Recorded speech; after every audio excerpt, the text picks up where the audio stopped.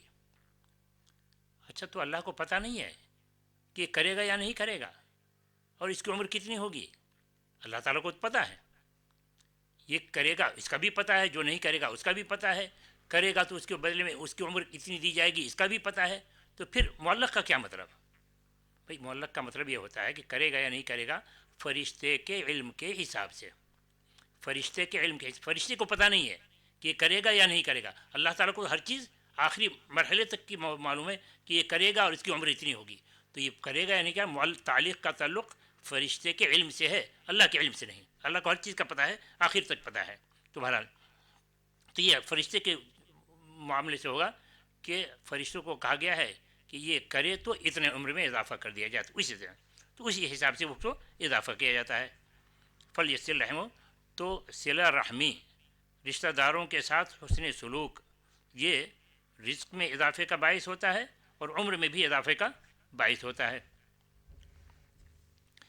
رشتہ داروں کے ساتھ سلوک کو صدقہ کو فضیلت حاصل ہے کہ رسول اکرم صلی اللہ علیہ وسلم نے فرمایا الصدقۃ علی المسکین صدقۃ وہی علی ذی الرحم اثنتان صدقۃ وصلہ، کہ مسکین پر صدقہ کرنا صرف صدقہ ہے، اور رشتہ داروں پر صدقہ کرنا صدقہ بھی ہے اور صلہ رحمی بھی ہے، تو دو فائدے اس میں حاصل ہوتے ہیں۔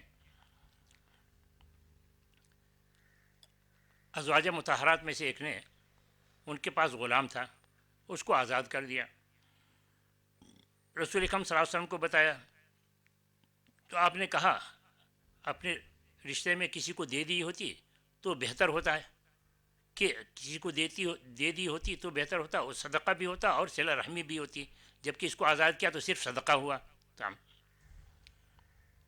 تو سارے مسلمانوں کو چاہیے، اور خاص کر دعوت اللہ میں کام کرنے والوں کو چاہیے کہ رشتہ داروں کا خیال کریں، یہ نہیں کہ ہمارا سب کچھ اچھا سلوک دوسروں کے باہر کے لوگوں کے ساتھ ہو اور رشتہ داروں کو ہی محروم کریں، ان کے ساتھ ہمارا سلوک برا ہو، ایسا نہیں ہونا چاہیے۔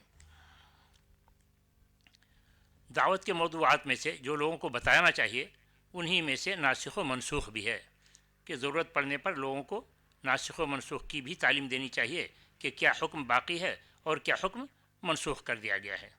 تو ناسخ و منسوخ کا مطلب یہ ہوتا ہے کہ پہلے کوئی حکم باقی تھا، اس کو بعد میں ہٹا دیا گیا، اس کی جگہ کوئی اور حکم لایا گیا یا اس کو ختم کر دیا گیا، تو بعد کا حکم ناسخ کہلاتا ہے، اور پہلے جو حکم تھا وہ منسوخ کہلاتا ہے کہ اس کو ہٹا دیا گیا ہے۔ تو ان باتوں کا جاننا بھی نہایت ضروری ہے، اس لیے ابن عباس رضی اللہ عنہ لوگوں کو بتا رہے ہیں کہ لوگ جو سمجھتے ہیں کہ آیت منسوخ ہے، بات ایسی نہیں، یہ منسوخ نہیں ہے، بلکہ لوگ اس پر عمل کرنے میں سستی کر رہے ہیں۔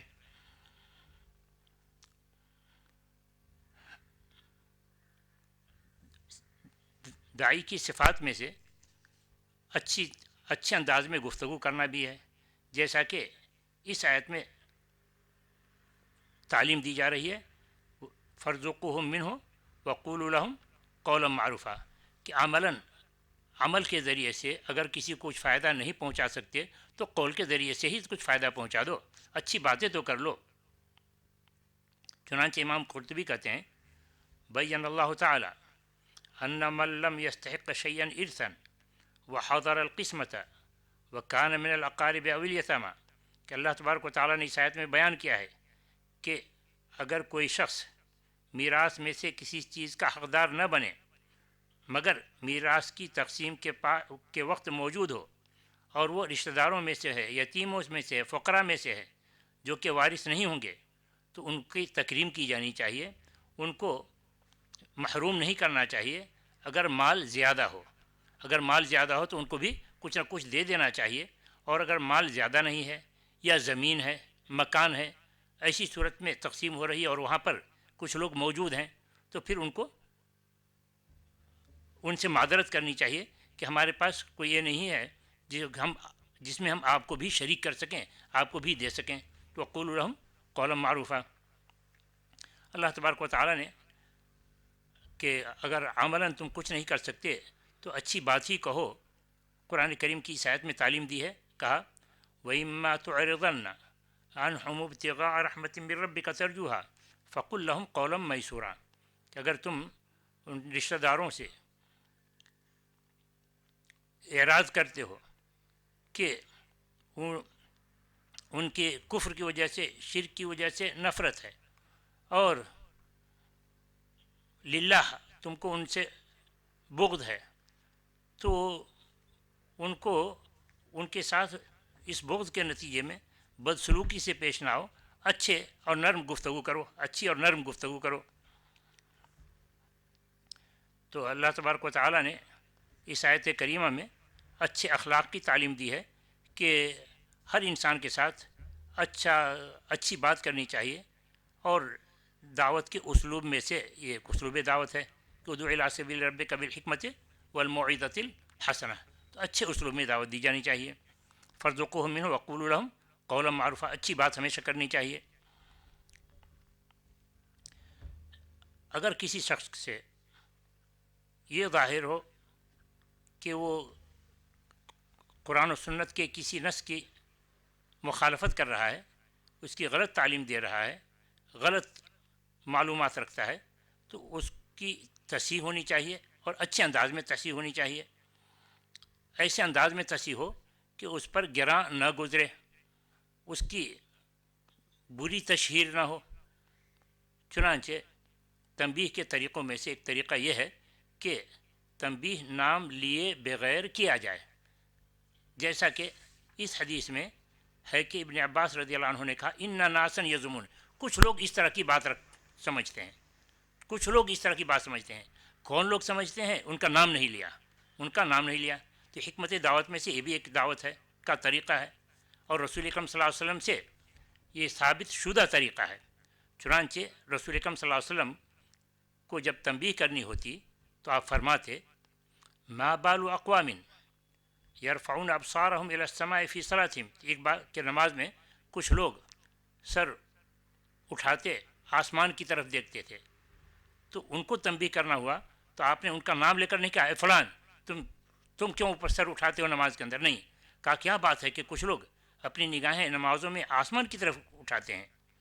اسی طریقے سے ایک دوسری حدیث میں ہے ما بال اناس یشترطون شروطا لیست فی کتاب اللہ، کیا بات ہے کہ کچھ لوگ اللہ کی کتاب میں، کچھ لوگ بیع کرتے ہوئے ایسی شرط کرتے ہیں جو اللہ کی کتاب میں نہیں ہے، اللہ کی کتاب کے منافی ہے۔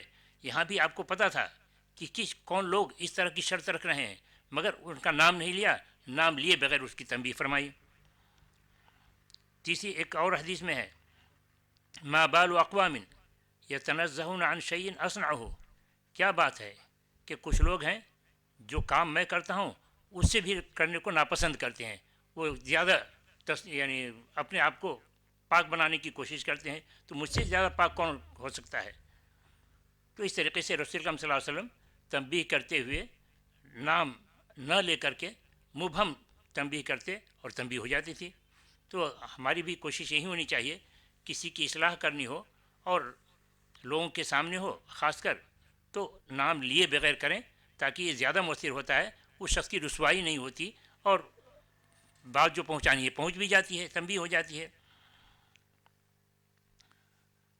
بات کرتے ہوئے جب کسی بات پر زور دینا ہو تو اللہ کی قسم کھائی جا سکتی ہے، جب کسی بات پر زور دینا ہو تو اللہ کی قسم کھائی جا سکتی ہے، جیسا کہ اس حدیث میں ابن عباس رضی اللہ عنہ اپنی بات میں زور پیدا کرنے کرتے ہیں کہ لوگ سمجھتے ہیں کہ آیت منسوخ ہے، قسم ہے اللہ کی آیت منسوخ نہیں ہے، قسم ہے اللہ کی آیت منسوخ نہیں ہے۔